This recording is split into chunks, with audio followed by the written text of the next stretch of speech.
Hey guys, and welcome back to the JPES Tutoring YouTube channel. Today is part 2 of the challenges that we as online tutoring business owners have dealt with or we're currently dealing with them.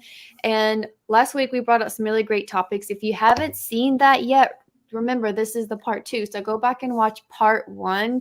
It's a really good one. We just ran out of time and there's always more challenges, but the word challenge shouldn't instill fear in us. It should just give you ideas like, okay, there is a challenge, but we're going to solve it. There's always something new. You would have challenges whether you're working for somebody else or for yourself.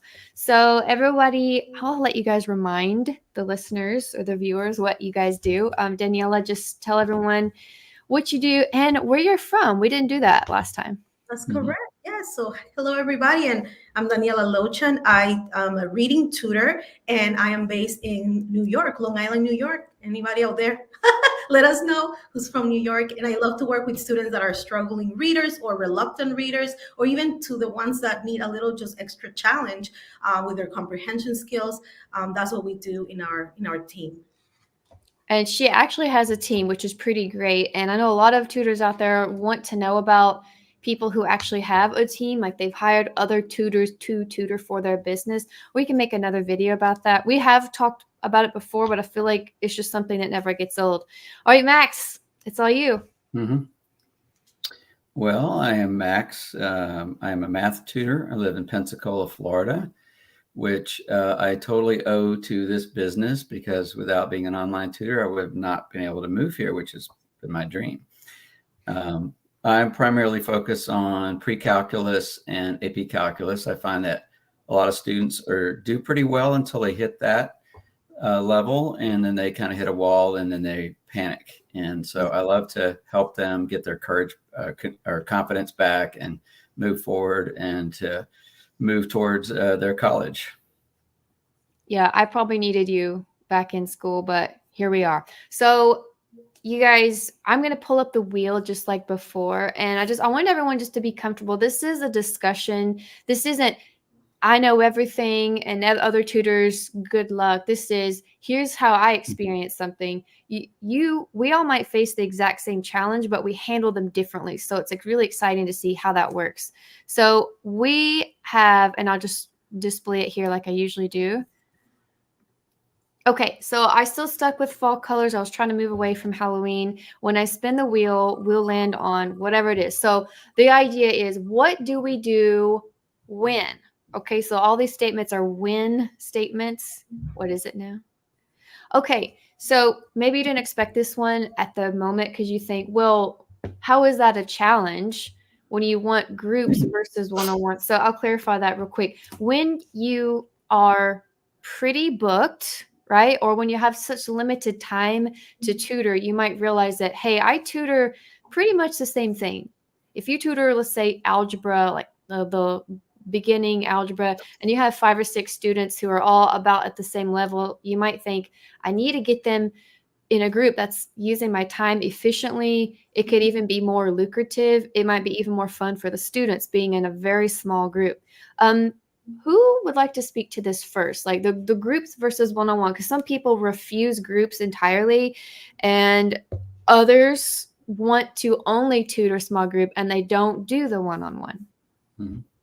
I can talk about that. All right. In the past year, I've been implementing small groups, and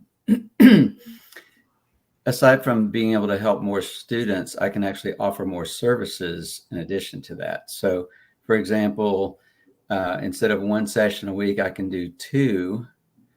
And then I can also do what I call office hours, like a professor would have office hours outside of those sessions. They can come into a Zoom room late at night and we can work through problems. And I also have a chat group. So I can actually offer much more, and per hour what they're getting is really a bargain. But it also allows me to help more students. And I find also the kind of unexpected thing is that you get this sort of a group, almost like a social learning where they're not in a classroom where there's people misbehaving or there's distractions. They're in a supportive environment, and which I think it kind of encourages them because they see, well, other students are struggling with the same thing and they can learn from each other. So there's a lot of benefits beyond just going and saying, I want to cram more people into another hour. And if I can explain that effectively to parents, they really are impressed by it because no one else is really doing that. And I almost sell against myself because I say, well, you can still do one-on-one and you get 1 hour a week. Or you can work with me and you get 2 hours a week plus another hour and a half of office hours plus group chat. And so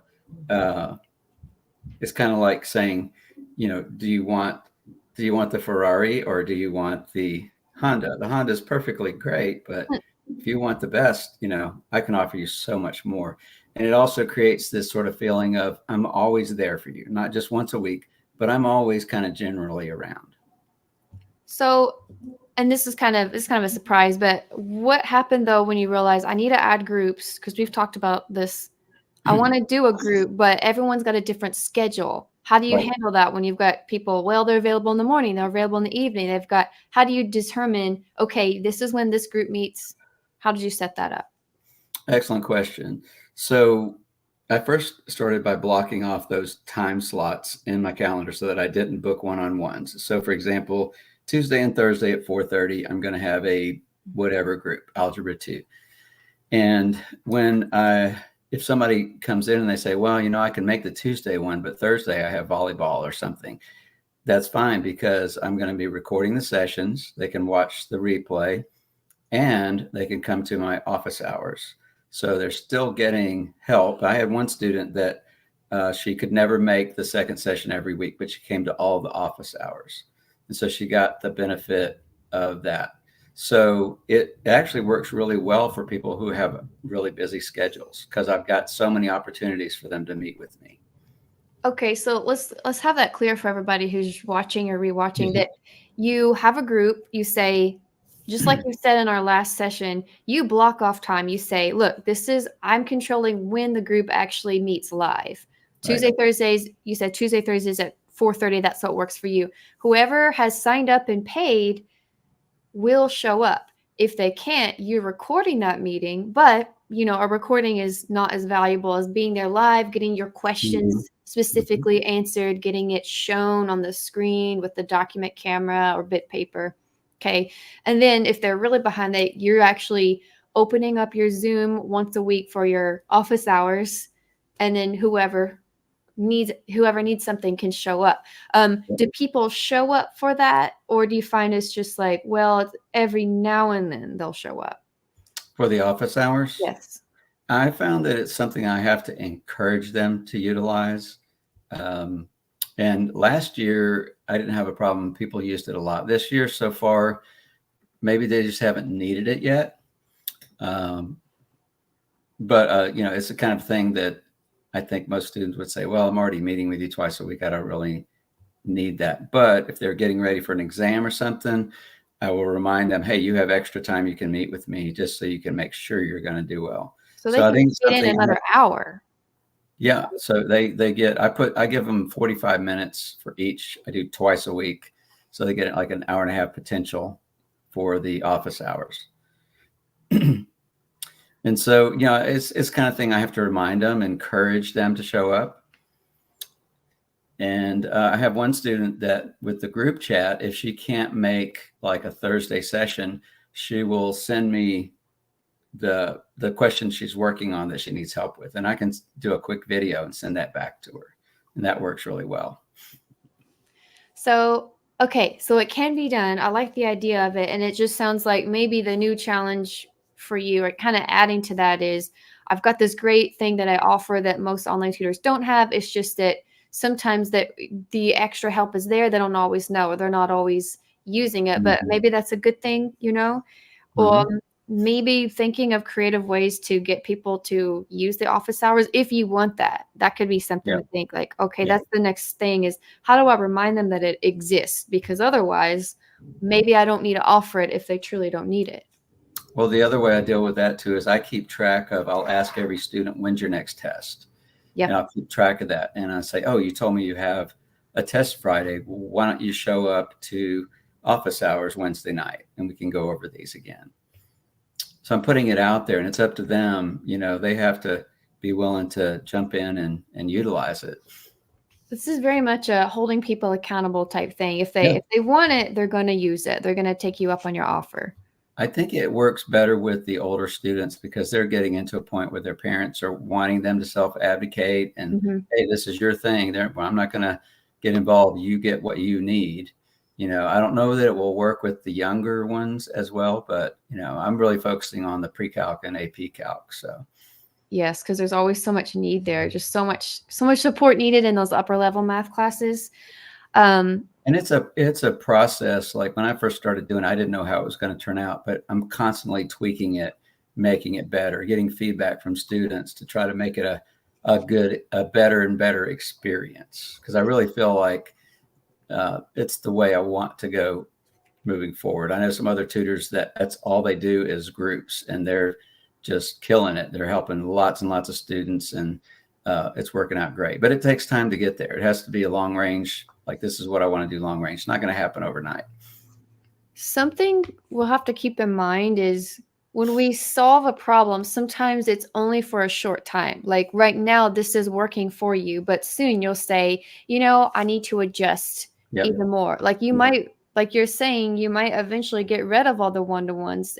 If you miss doing that, you'd have to somehow go back, or you have that hybrid of groups versus one-to-one. But that's how it is. It's like you don't solve something and it stays the same way forever. Right. Definitely not in an online business, or really probably most businesses. Daniela, talk to me about groups, whether you want them or not, whether you've done them or not. Yes, sure. But I have to say, I like your idea, Max, how you've been able to set that up. Like, again, I think when I started doing it, my mindset was no way, because I work with younger kids, and even some of the older ones, like middle school, because we go up to 8th grade. And I was thinking, no, I like the one-on-one. I like being able to really pinpoint, like, when the students come to us, we assess them and we find those areas that need to be tackled, right? The gaps, and then we worked on that. And I'm like, if we're working as a group, you would have to make sure they're like on the same level. How do you do that? So it was so many things. I just pushed it aside. And basically, I do love doing one-on-one, but I have to say that with the tutors, again, that's why it's so beautiful to collaborate, because I have learned from other tutors, just like Max, who have figured out a way to still add groups to work with younger ones. But like one of the tutors in our network, she gets the students, she works with them one-on-one for the younger ones. But when she identifies that there are some that are sharing a lot of things in common, then she pairs them up, and the parents love it. And she's, share that it works really well. But it kind of happens in that way. Like, she doesn't just assign groups, she meets the students, and once they are working already, then she's able to separate them into groups, because she knows what they need. And not just that, but like, they would be a good match because they are also interacting with each other. So I like that idea, and I am not considering doing that at the moment. For me, I decided to go with hiring other tutors and having a team, which has its own challenges. Yeah. Again, anything that's worth it is going to have challenges, no matter what. But I do like working with other people and collaborating, so I went that way. But if I was to add, like Jessica said, at some point I might want to do that, right? So I like just hearing what's working for other people, and then kind of putting those ideas and then giving it my own twist. So yeah, that's what I find. Yeah, we just have to be bold and try things. Yeah. Don't be afraid Even to if fail. they'll fail. Like, I've posted, hey, I'm going to do an SAT camp, and if I don't get enough people, I just keep tutoring the people individually. Yes. I have ideas, and sometimes if you have to be ready, you have to be up for the communication. I think that's really what all that takes is you got to send the emails, you got to call, you've got to make the flyer or make the link, make the Google Classroom. All that has to be set up. You do it however you want, but it's like if you don't know exactly how it's going to go, if you cannot imagine in your mind how teaching a group would be, then you're going to procrastinate. And so it's something I guess we could do a whole nother video about groups, but there's more to learn about it. For now, though, let's find another challenge that we can discuss. We've got a few, including that one that Max added that we might get to. Oh, I know what this is before it even pops up. Okay. When a client asks for a refund. So there's a lot there. maybe that's kind of a sore spot. I know when I started the business, I had for over a year, maybe 2 years, nobody ever asked me for a refund. And then finally, there was a miscommunication with the new person that came in, and they misunderstood. They thought we were starting at a certain date, and I said, no, we weren't available then. So basically, he got charged for a day that we weren't available. So I had to give a refund for one day, and I did not like doing that. It felt like nasty business. Like, oh, a refund means I've made a mistake, I haven't done a good job, I've done something wrong. No one has ever said, hey, my kid didn't learn enough, therefore I want my money back. Right. That's probably not going to happen. If you've No. bothered if you're if you've bothered to set up a business like this, you're a good enough teacher and communicator that you're not going to conduct business that way. But I found that this just kind of goes to the money issue. When you're not really confident or clear about how your payments come and go, then stuff like this, like a refund, it could be mismanaged. So now that I use Stripe, if someone's ever accidentally charged an extra day, or if they want to adjust something, I can easily go to the back end of my Stripe account and refund, and that's no problem. But if that ever, one idea too is if a parent is ever charged an extra day and they say, oh, we're not able to make that day, I can say, well, tell you what, why don't we, since you've technically already paid for it, I can offer, how about next Thursday afternoon? I always be thinking, how can I make sure that they still get more tutoring and that I keep the money so that it's not this big mess. Okay, so that's my spiel on the refund. Who would like to speak to the refund issue? Well, I can say when you said that, I was thinking of like different situations. Maybe it applies similarly, but kind of what you said first, I agree with you. It's the same for me. I haven't had anybody really say like, give me my money back. Mhm. You didn't do a good job, thank God. And, hope that it continues that way.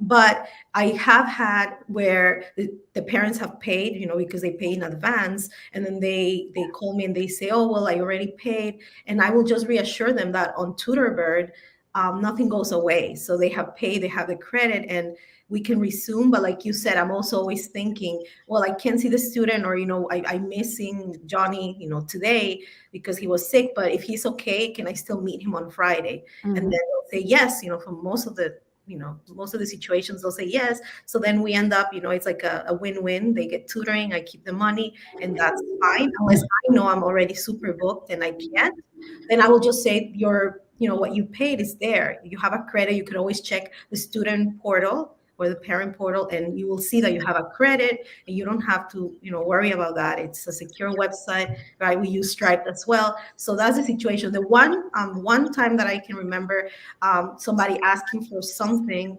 was for the late fee. So I have a late fee of $10 that gets applied after the due date. And so far, I think I shared in one of the other lives that there are parents that get that charge uh, many weeks in a row. And I will give some reminders and suggest maybe to switch to the monthly, prepaid system, but they choose not to. And so the fee continues to get applied. But I did have parents reach out once and say if I could give them back the fee. Now, technically, they were supposed to let me know, like, to make the payment on time and let me know that they were canceling. It kind of was a situation where I should have just charged them the $10. But again, if the parent reaches out, it's $10. I don't want their money, right? I just want for families to be able to follow the policy so that everything works smoothly. So I said, I will give you back. I will refund the $10. We do have a policy. But it's okay this time. I'll give it back to you. So again, we are humans, right? Like we all make mistakes, and again, if it happens every single week, right, or like a few weeks, then I'll have to still say I'm sorry. That's the fee that's there. But yes, I did have somebody like reach out and say, please give me back my $10. Yeah, you have to know, okay, if someone is late, they need to be aware that they will be charged. Because being poor with your money, like managing it badly, is like the mark of a bad business. So, but when you're new, like when we first started, we didn't really know what little quirks were going to happen to us. So it's like with every new thing that was a challenge, I would add it to my policy. Okay, no rescheduling more than twice. No, like you kind of building all these things in. Yes. Max, any comments about refunds? Yeah, so I look at refunds as a last resort, and if it's a mistake that I've made, then I would be more likely to give a refund. But even if I have made a mistake, like I just made a mistake this week, and I charged somebody that I thought it was an extra session, but it turned out it was a reschedule session, and I have a good rapport with them. I said, well, how about if I'll just charge you. I'll take that off of next month's charge. So it was only a few days till November, and they were fine with it. So I didn't have to do a refund and then recharge them. The other situation I've come up with is if somebody cancels like in the middle of the month and they've already paid for the month. Well, in my policies and everything, it's very clear that, they need to give me 2 weeks notice to cancel. And, when they do, if they've already paid, then they'll have those credits there they can use. And I typically will go there first. I'll say, well, it's not my policy to give refunds, but however, you will still have this credit. If they push for it, then I will usually give it to them. I had one parent that was very clear what my policy was. They had paid for a month in advance. They quit in the middle of the month and they wanted a refund. And I said, told them my policy. They came back and they said, I want a refund. I'm like, okay, well, here's your refund. Now go away and I'll deal with you again. So you realize that's not a person you're probably going to work with again. If it's really bad, what's the worst that can happen is they smear your name. Don't tutor with this person. But as online, we're a little bit more untouchable. We kind of have that security of, well, I market to anyone in the States and in my time zone in particular, and maybe a couple more English speaking countries. So you don't want a bad review. It's like you want the best customer service, and most of the time people are decent to work with, and I've gotten mad at people what is like secretly mad. I've never had to yell at anyone, but down deep, I'm like, well, it's because you didn't really have the experience to deal with that, or you were afraid to confront them right away. Just stuff that, like, darn it, you can't be too introverted with this because it's going to slow you down. Right. I have learned that. Yeah. Well, let's hit another topic here. All right. Y'all are doing great. Let's see. Maybe we can actually get all these because we might not want to do part 3. We might want to do it different. Maybe zero in on one of these for another video. All right. When people, what does it say? That was a favorite. When people think that our rate is too high, we don't charge $15 an hour. $20 an hour. We are more experienced than that. Maybe as students, a student tutor, that's a different thing, right? A student tutor versus a more professional, someone who's been out there for a while. What do we do? Who wants to speak first? Because I want to hear from you guys. Well, I can hit that, get that a lot because my rate is higher than most. So I deal with that a lot, and that dreaded question, how much do you charge? But when they think our rate is too high, I have to try to explain to them what they're getting for their money. They're getting someone who has proven results, and everything that I'm able to offer that sets me apart from another tutor. If they're just going around shopping prices, they're going to get all kind of prices, and I can't compete on price. But I kind of like this idea came to me the other day. It's like if you want the best, if you want the best for your child, which most parents do, why would you shop around for the cheapest one? You want to shop around for the cheapest college or the best college? If you want a Ferrari, you're not going to go in expecting to pay Chevy prices. You're going to pay more, but you get what you want. And the analogy that I also thought of, and this was something when I thought something cost too much. Like when I bought my wireless headphones and I was shopping prices and I thought $250 is way too much to pay for wireless headphones. Why would I pay that much? And then when I went in the store and I put them on, I go, oh, I want this. Uh, It's worth it. So if they know what they're getting, they're willing to pay more for it. Typically, it's just like, I think they have it in their mind. We all want to get a bargain, yeah. in everything. So we think, oh, I'm smart if I shop around and get the best deal. Well, are you really? I mean, you might get the best price, but are you getting the best for your child? So um, I don't always say that directly to them, but in some kind of ways, depending on how bold I feel like, I will just kind of put it out there, like, and I'll just tell them my rate is higher than most, but here's what you get, Mm. and let them decide. Yeah, I like that. Saying if you're bold enough to say, well, do you want the best for your child, or are you looking for a rate? It depends on how they put or where they put education. I mean, we weren't it's sort of I hate the word arbitrary, but if you're comparing it to a college, that's a little bit different because when we see colleges differently than we used to. But if you're just thinking about, I need my son or daughter to really learn this and learn it well from someone who's super good at it, not someone who's a little shaky. Well, if you want a great tutor, you're going to have to pay more. That's just how it is. And it's a little bothersome too if you find a great tutor and they're charging below what we think the market is. It's kind of like maybe that they're not aware of how business works and how you can charge more. Obviously, you have to do a good job when you charge more, but and offer as much as you can. But it's like, well, why charge lower? And it's true that if you have a low rate, you're going to get people who aren't quite as serious, I think. What do you think about this, Daniela?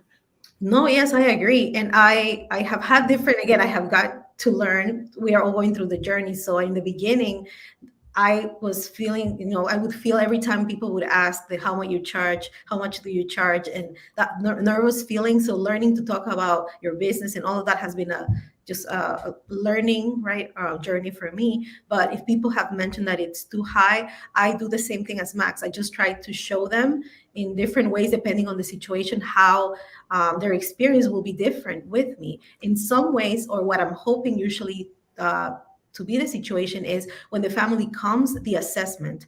The assessment's the opportunity where they get to see the tools that I use and how I work with the kids. Now, an assessment is not really a session, so I always make it clear it's going to be, like a 15-20 minute, depending on the child. But some parents still come and they're a little bit, thinking about, oh, does online work? So, and even with the price, right? They might think, oh, it's too high. When they come to the assessment and they see what am I using, how am I really finding those gaps, right, that agree with what they saw at the school or what the teachers are saying, then they already know, okay, well, this person really does know what she's doing, like she's identifying the gaps.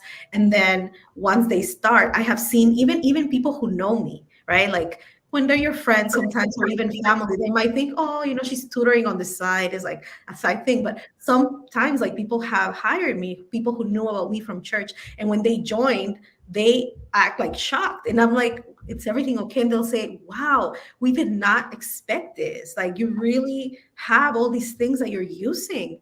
Wow, it's amazing. Like you said, the document camera, we use resources, reading A to Z. We have IXL. We assess the students, on an ongoing basis. I am talking to the parents. I'm communicating. So they say, wow, like, we really get a lot of value. We did not imagine that this is what was happening. Mhm. And then they recommend me, like, without me even saying anything, because they go and they realize, wow, you really are getting a lot out of this. So one way is the assessments, like they come and they kind of see it. But sometimes if it's somebody who just calls because they found me on Google and they right away go into the question, how much do you charge? And you tell them, and then you can hear like, oh, they're like, oh, it's too high. Then I will share with them too. And I will say, it is not just like regular tutoring. We, like, our little logo thing says beyond academics. We really do focus on building a relationship with the family and finding, exactly what they need. And we use these resources as a perk. You will get access to ABC. I share those things. And then, some families will still move on and say, okay, thank you. But when I talk to the person and I find that they're really, I don't know, like, in the conversation, I notice that they maybe really cannot afford and they need the help, then I connect them with somebody that I know. I will say, I'm not going to be able to work with you, and that's okay. But if you want, I could connect you with some other tutors who are charging a little bit less. Is that okay? And most of them, they Mm. pretty much all of them said yes, and they have gone forward to tutor with those people. So in that way, it kind of, I feel good too, because I hear they really need somebody, and that's what happens. So sorry for the long response, but that's it. No, don't apologize. That's a great idea to say, hey, I know other people who tutor the same subject area as me, but they're a little bit newer or they happen to charge a lower rate. That's something, because sometimes the people don't really. I only had one person, maybe actually two people, outright say, "Oh, why is that so high?" And you know what? They were both women. No offense to women. I don't know what that means, whether maybe it's just happenstance, but and they were both kind of really wanting to know, like, why. It's almost like, because I'm a female and they're a female, like, why are you charging that, like why? Because they've seen cheaper tutors. They're coming from this mindset that's definitely nowhere near education. They're different. Actually, you know what, I'll just say it, both of them were connected to the medical field, the Okay. medical industry. And so I don't, maybe they're thinking of like tutors and teachers as just some commodity or something, but that's why we have to be really good at articulating our value and saying, nope, this is how it is. And I remember I had to email this one, I had this long meeting with someone. They wanted to do a whole lot of hours with me. And then when they saw my price, they thought it was just like a placeholder. They didn't quite understand, because that's when I used to still post services on Wyzant, which I do not like and do not recommend for most tutors. But I told her, she was like, "Oh, I've been able to find people with PhDs that charge less." And I'm like, they're foolish or you're lying to me, either one. And then you just move on, because that's more of the extreme of someone saying you're too expensive. I'm kind of laughing on the inside. I think I have tutor friends who charge over $100 per hour, and you think my 60 or 50, whatever I was charging then, you think that's too much. Well, that's fine. You're going to find what you need somewhere else. I can't help you there. Or I mean, I even offered, how about if you want, sometimes people use less time. If they don't want to pay it, they say, okay, we'll tutor once a week. I think that's also their way of saying, well, it's a bit high, but we want you, so we'll just do the shortest amount of time and we'll see how that goes. And sometimes they'll say, yeah, we can add on more time if need be. That's hard too, is to try to get like upsell and say, if that student needs, if hey, we've got a lot of material to cover and they're able to improve more, but they're going to need more time with me, and which will require, more time, more money, right? And sometimes they don't want to do it. But if that's ever happened, have you been able to get more people, like people to add more time because they felt like, yes, we need that? I'm sorry, you're saying if they have added more hours? Have you ever had people add more hours per week when they realize, ooh, I like your tutoring? Yes, yes. And I have actually been shy to do it, but I remember that I was part of a Facebook group. This is when I just started like online. And I remember I was part of a challenge that they were saying, make, I think it was $100 in a week. And again, it was like brand new. I'm like really taking the first steps of like trying online tutoring. And I remember I had, a lot of students in person, and I was seeing this student already twice a week. And one of the ways they gave us like a little board with ideas of how to make money, right? Because we wanted to make $100 or 140, something like that. So one of the ways was to add hours to your business, right? Whatever you're serving. And I was so nervous. And I remember I have to make this challenge. It was like, oh, I really wanted to. And I have found other ways. And then I'm like, my throat, I felt so like I couldn't even swallow, but I just mentioned to the parent because the student really had a lot of homework, and we were focusing mostly on math, but she was asking me to help her with all these other subjects. It was middle school. And I just said to mom, I noticed that, your daughter is having, just struggling with other subjects, and I really want to help her, but this hour really should be dedicated for this. I do have a slot open on this day if you would like me to help her with those other things. And then mom said, of course, yes. And when that happened, I realized, wait a second, really, the opinion, like what I'm noticing, really does hold value. Like I really should be sharing these things that I'm noticing, and not just think about the money part, but the fact that the parent really was like saying, yes, like I want that. You're helping the student, I'm willing to invest. So I started to take more little steps of faith in that way, and not just for like adding hours, but when I really noticed if the student really did a little bit more, I could see like the student getting to this place. And I have done it in, for the most part, like, yes, I've had a few different situations where the parents added, it was like once a week and they went to twice, or it was, twice and they went to three times. So yes, I would say if you notice, or, for anybody out there, it does feel a little bit crazy, but if you notice something, then it does pay off to ask, what was the worst case scenario? Mom said, I'm sorry, but the 2 hours is fine. And then you keep on tutoring for 2 hours. We are capable of more than we realize, and it really is all about that student learning. I would feel much better if I think I've actually taught them. I can't cover enough in an hour sometimes. I have, a couple students that they I meet with them once a week, and I think, well, I almost sometimes that hour is so fast, and then a whole week goes by, and I think, oh well, I thought of you, and there's more we could do. But you have to sometimes you either offer it, or you just say, we're going to be really busy in this hour, and then they're going to have work to cover. Depending on what you're teaching, they'll have work to cover outside of class. And that's something too. You can always offer and say, well, if they are willing to do homework outside of class, great. If not, then I can offer one extra hour per week for instruction. We've got 3 more. Let's see if we can do all 3. I guess I told a lie earlier when I said we'd be 30 minutes, but you guys, if you're watching, remember you can come and go with the different questions we have here. Okay, this one we can address pretty quickly. When people have doubts about tutoring online, okay, we're not meeting in the library, not meeting in the homes. I think we've all done that before, and there's certainly a place for that. Some people like that if it's convenient for them. But how do we explain? Because I don't think it is enough to say, oh yeah, we teach on Zoom, it's easy. It's got to be, we've got to think about, from their perspective, a lot of parents don't have the experience. They don't practice going online. They might have a big job where they're really needed, but maybe they don't use the computer that much. So they didn't realize, oh, you can become educated. Like some people think it's just like they watch, like that's, you just chat. Somebody said that the other day, that they thought it was just like, oh, there's like the little chat bot. I'm like, no, we're talking face to face just like this and having conversations and all that. What do you say? What have you said, I guess, if people say, what, online? You can't come to my house? Max, want to go first? Yeah, I can go first, and then I need to step away for 1 second.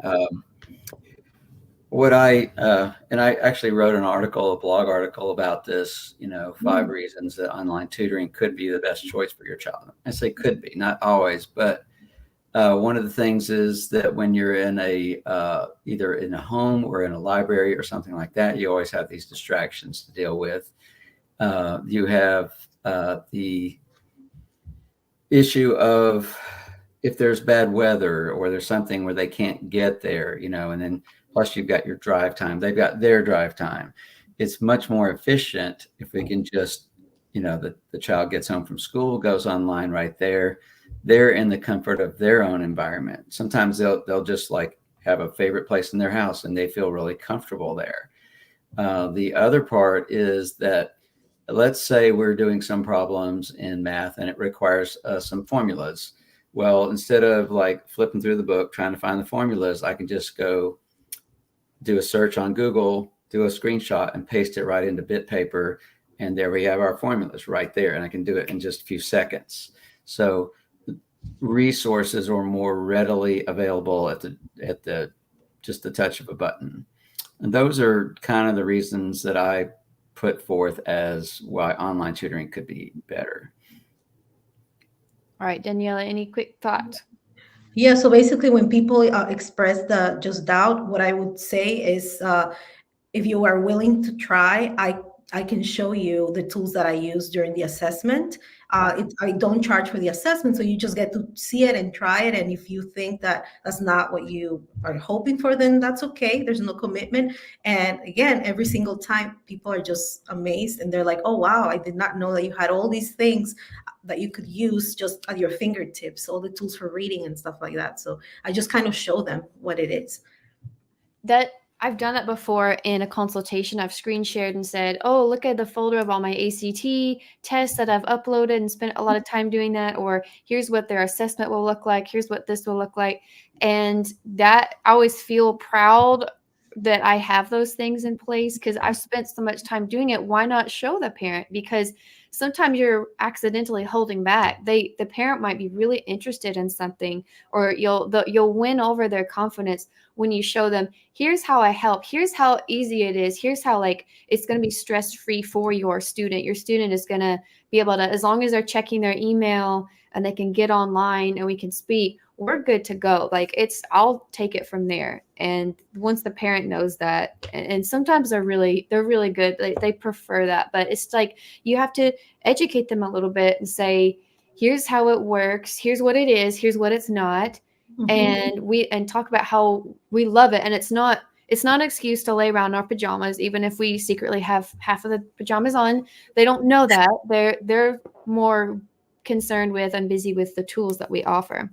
So Right. I don't know if Max is coming back. I know he'll probably come back for the last two. So here's what we'll do. I'll just share two more questions. And remember, guys, if you're watching, be sure to comment, what challenge have you faced in your online tutoring business? What could it be? Or ask us about one we've already mentioned. Here comes the next one.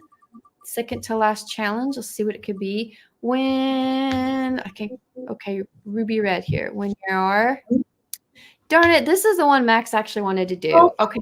that was wax. But maybe we can interpret it and like, what would you understand this? Yeah. So when you're having, I'll talk about when I don't feel well.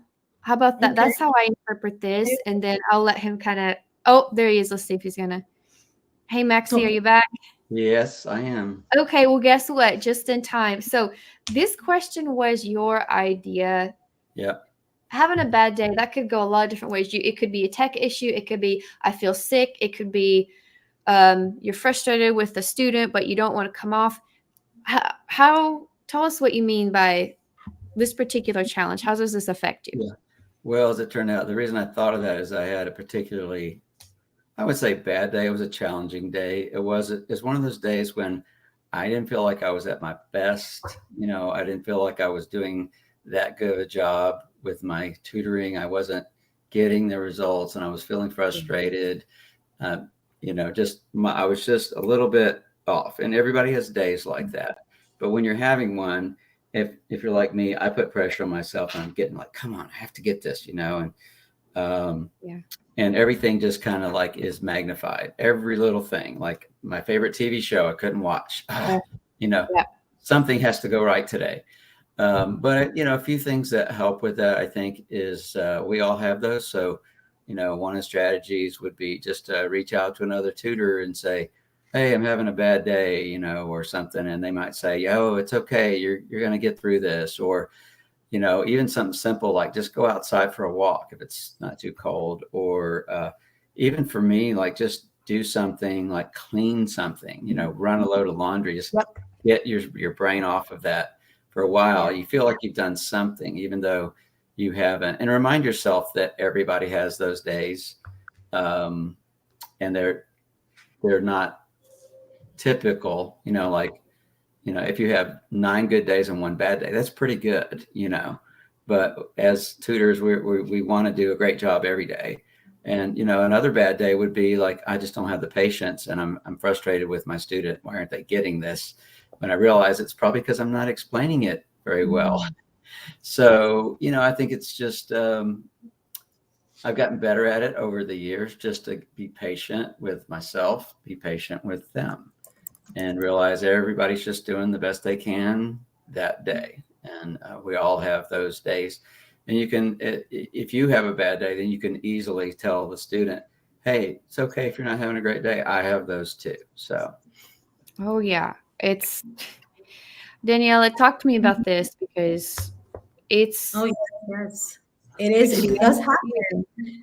Mhm. Yeah, for me, I mean, I everything that you said, Max, I guess is I love that. And yes, I mean, there's times that again, sometimes your spouse, they're not doing this. Like if they're not a tutor like you, Jessica, Yeah. well, you could go to your husband and talk to him. But for me, right, it's like I need someone who understands, and another tutor, they'll kind of encourage you, even just to vent, just to listen. It always helps. So I'll be like sometimes sending, somebody else like, oh, this happened, what would you do? Or just let them know.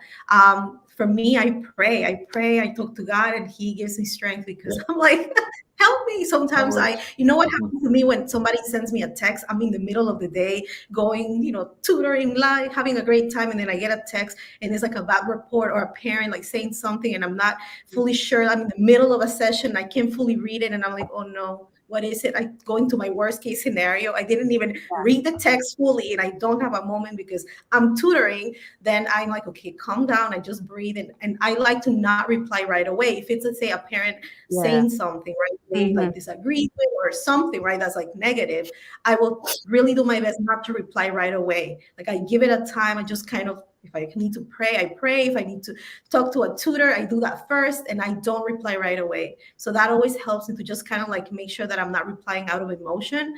Because again, as Yeah. ladies, Oh, that's right? important. So I'm like, okay, let me really go through this. And then I reply, and then I feel better. Like Max said, go for a walk, do something else, watch a show. And then I say, okay, now that I'm calm, let me tackle this situation. And then, it's always better. That is such great advice for anybody who's had any type of disruption. Sometimes a bad day for me is the student saying, "Oh, I can't hear you," or "Your internet's cutting out," and I say, looks okay to me. I've got all bars. Like, it's you. And then, because to me, that's interrupting us. Like, how dare the tech fail? It goes through phases. Where usually it works fine, but then I get mad. I'm like, why am I so mad? That I'm mad that if there's a disruption and a lesson's not going well, I have to it kind of complicates my future. I have to reschedule it, right? I have to tell the parents something went wrong, and this hardly ever happens. We were having some storms this summer, and I was always entering the Zoom chat like, "Hey, let's just be aware we're having an electrical storm, and I might lose you. So if you can just communicate." I know I keep saying that throughout this, but that's what I'm thinking is if as long as you're establishing, hey, here's what can happen. If you tell yourself these things happen, you're going to solve it and move past it. You just will. So yeah, bad days. Sometimes you don't feel well, and you think, well, I'm already home. So what am I going to do? Just cancel it? If you have to be feeling really bad, if you're at home working from home and you still think, yo, I can't even meet on the computer. It's bad, and it's not usually that's not what it is. Usually doesn't happen. So bad days. Luckily, we don't have too many. Last question for us. So, what our challenge? What if? And this one's such a biggie. When potential clients ghost you, that means. So, here's how I'm looking at that. You get a call, you get an email, somebody wants to meet with you. You meet, you have this wonderful consultation. Maybe they even have their student with them, and you guys they agree.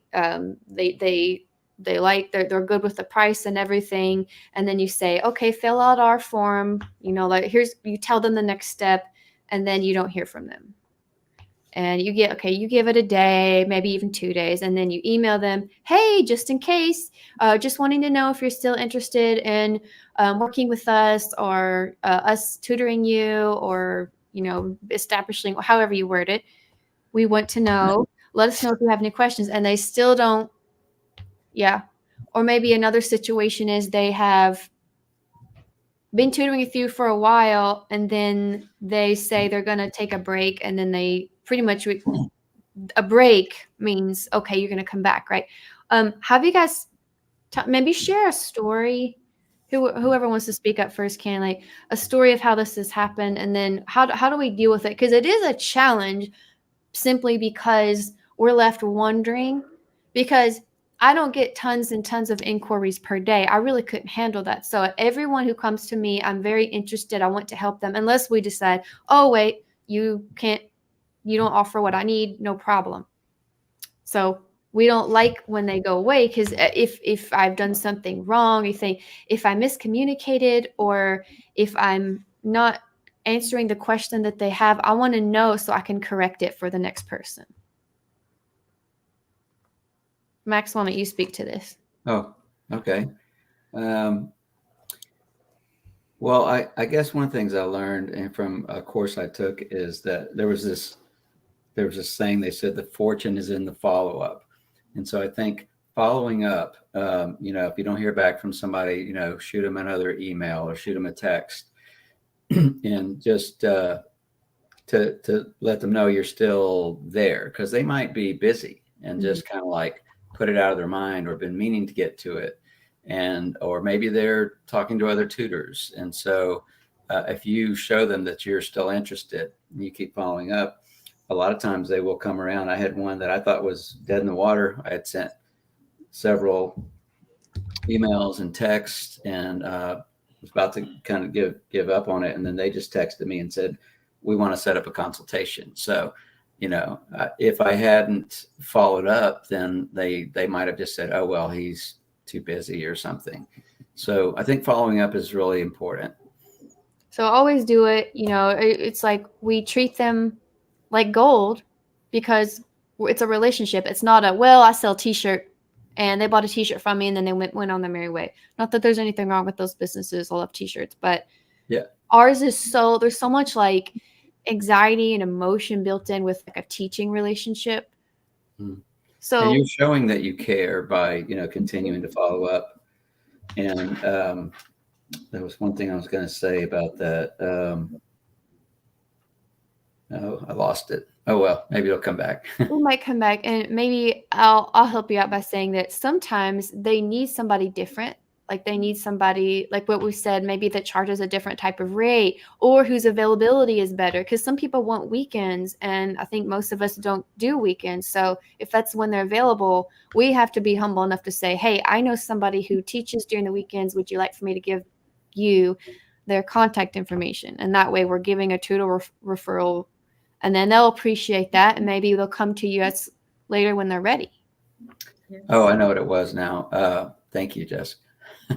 When I'm following up by email or text or whatever, once I've followed up like 2 or 3 times and they realize that I'm still out there, a lot of times they will just tell me, oh, just wanted to get back to you, let you know we did find a tutor. Or sometimes I'll even ask that in my follow-up. I'll say, hey, just checking to see if you're still looking for a tutor or if you're able to find someone. And I'd say at least 80% of the time they will get back to me and tell me, yes, we did find someone. Rarely you might have one that never gets back to you, and that's okay too. Then you know that something, for whatever reason, they decided to not use me. So yeah, it's sometimes that I always suspect if they're ghosting, they were uncomfortable with the price, and that, because that's something people don't want to always say. Like I've done it to things where I go in a store and I think I was thinking I was interested in something, but I don't buy it. But I don't say, I think you're overcharging. I hardly ever would. I'm not really. I don't. That makes me uncomfortable to think, unless I'm just. So I'll just say, oh, no, thank you. And you smile and you walk away. I think I'm just like the clients. I'm the same way. Sometimes I feel comfortable just not replying for a while. Maybe I don't want to give a reason why. So I try to think from their perspective, what is it? Because if they had a problem, they might hopefully tell me what it is so I can solve it. What do you think, Daniela? Let me just add one quick thing here. Yeah. In my consultation, this is something I learned in some sales training, is that as I'm giving the presentation, I will do what's called taking the temperature. I will check in with them and I'll say, based on what you've heard so far, how would you rate your feeling about this from 0 to 10? 0 meaning I don't like this at all. 10 is yes, let's go forward with it. And they'll usually say something like, might say like a 7. And I'll say, oh, okay. What would it take to get you from a 7 to a 10? And they will tell you, like, usually they'll tell you or give you some idea what's holding them back. If they say 10, then okay, we're moving forward. But I don't always do that. little sales technique, but it does work because then you know what they're really thinking. But That's anyway, so sorry. funny. I haven't heard that since I was interviewing. This was back in 2009 when I was desperate for a job and there weren't any jobs for college graduates hardly. And I interviewed for some position that some job. And the lady said, "How sure are you about this job? Like, how eager are you?" It was like her last question on a scale of 1 to 10. And I said 9. And they didn't hire me. So, Right. and which is fine. It wasn't my field, but it was like just a job to get by until I found the one I wanted. But Yeah. yeah, I think I thought, well, I can't lie. I'm not a very good liar and I don't want to do that. And it's not right. So, Right. Mm-hmm. all right. Ghosting, Daniela. Has it Yes, happened? so in different all the different situations you said, like people who are they agree they're going to meet with me or that we're going to start, next week, and all of a sudden they don't reply. They were supposed to make the first payment, it doesn't happen. What I've learned to just do is I do everything that you said, reach out, send that email. If they don't reply after like the second or third, I will send one last one and say, are you still interested in going forward? If you are not, it's totally fine. I understand. Can you please just let me know so I will release that slot to another student? And Yeah. and times that I have done that, the person has replied and either say, "I'm sorry, yes, we are no longer in. We changed our mind, or we decided to go a different way." One person said, "My husband said he does not want to do online tutoring." Whatever it is, Mm. they actually do reply when I kind of say like, "It's okay, I understand. Just let me know so I can do that."